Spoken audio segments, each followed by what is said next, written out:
Hey everyone, and welcome back to the Ingrain Workshop. I'm Rick Fussell, and in today's video we're going to be making a DIY shim jig. Now this jig can probably be made with things you've got just laying around your workshop at no cost to you, and it will also potentially save you hundreds of dollars in not having to buy any more store-bought or big box store shims. So let's get started.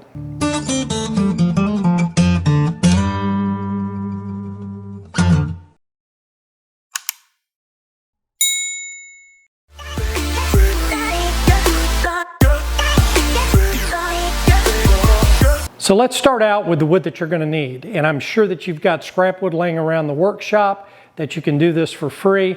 I've got a scrap 2x4 which measures 13 inches long, and then I've got a scrap 1x5, or you could use 1x6 that measures 13 inches as well. And this is all the wood that we're going to need to make our jig shim. I'm going to start here at my table saw, and I'm basically going to just rip off the rounded over edges of both sides of the 2x4 here. Now you can use any 2x material you want for the base of this jig. It doesn't really matter what the width is as long as it's 2x material. Now I'm going to take the push stick that I just used to cut down the 2x4s and trace it out on the 1x5. And here you can use whichever push stick that you prefer. It really doesn't matter. It's just whatever preference, whatever push stick feels comfortable for you. With the push stick traced out on our 1x5, we're going to move over here to the bandsaw and just start cutting out the push stick. Now I'm using a bandsaw to cut this out, but if you don't have a bandsaw, you could also use a jigsaw to cut it out as well. And you know, it doesn't have to be anything this fancy. I mean, I could have just cut the 1x5 down to 1x2, just a square piece of 1x2, and use that as a push stick on this particular project. It really doesn't matter. It's just whatever your preference is. The next thing we have to do is determine the size of our shim in order to make the jig accordingly. So what I'm going to do is I'm going to ask Siri or Google what a normal shim size is, or I could just go to the big box store and buy a box of shims and measure those. But no, I'm just going to take and make mine 5/16 of an inch thick on the back end, and then they'll taper down to 0. And as far as the length goes, I'm going to make them 7 3/8 inch. Now this is strictly up to you. Whatever size shim you want to make, just decide what you want to make as far as the back thickness and the length of the shim, and then we can make the jig accordingly. So the next thing we're going to do is on our 2x4, where we've taken and straightened the edges on, we're going to take and measure 5/16 by 7 3/8, and then cut that shim out over at the bandsaw, and that's going to give us our positive stop for making repeated shims. So let me show you how we're going to do that. I'm going to take my ruler here and just measure 7 3/8 from the end of the 2x4, and then here I'm just going to measure down 5/16 of an inch, and then I'm just going to connect the 5/16 measurement to the end of the board, which will taper it out down to 0 down that 7 3/8 inch length. And then that's the piece I'm going to cut out, and this will create the positive stop. It's back over to the bandsaw to cut out the shim. And again, this is something that, you know, you can cut it out here at the bandsaw. If you don't have a bandsaw, you could definitely cut it out with a jigsaw as well. Now it's time to mount the handle to the base of the jig. So I'm just going to center the handle on the base and mark out the location.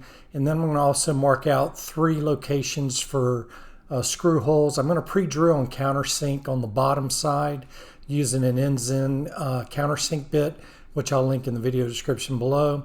And then I'm going to take and glue the handle to the base of the jig, and then just screw it in with some 2.5 inch torque screws, and that's going to take and permanently affix the handle to the base. And for the most part, that will complete the installation of the jig. So the shim jig, once the handle is screwed to the base, it'll be 100% ready to go.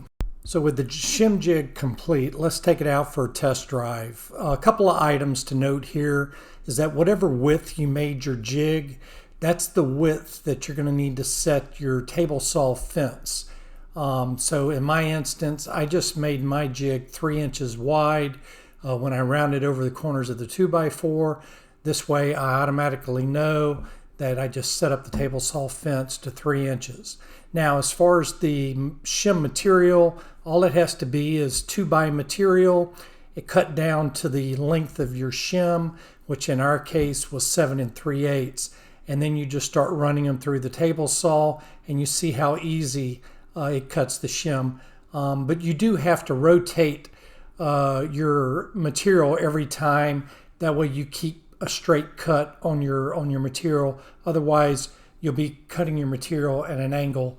And you can see here that the shims are the exact width and length, and just like store-bought shims.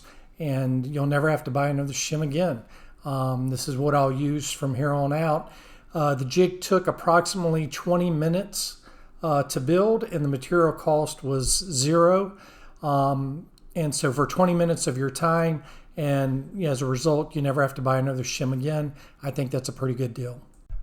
And again here, you'll see after I run the shim jig through the table saw, I'll rotate the shim material and then run it through again, and then rotate it and run it through again. This way you always keep a straight edge on your shim material.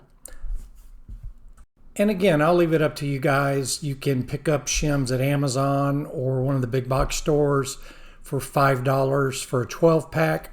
And I'll leave a link in the video description below. Or you can make the free shim jig and never have to buy a shim for the rest of your life. It's up to you. All right, well, that's going to wrap up this one. I'm almost certain everyone out there probably has enough free scrap wood laying around their workshop to build this jig, and I hope this jig saves you tons of money, and I hope you never have to buy another shim from a big box store.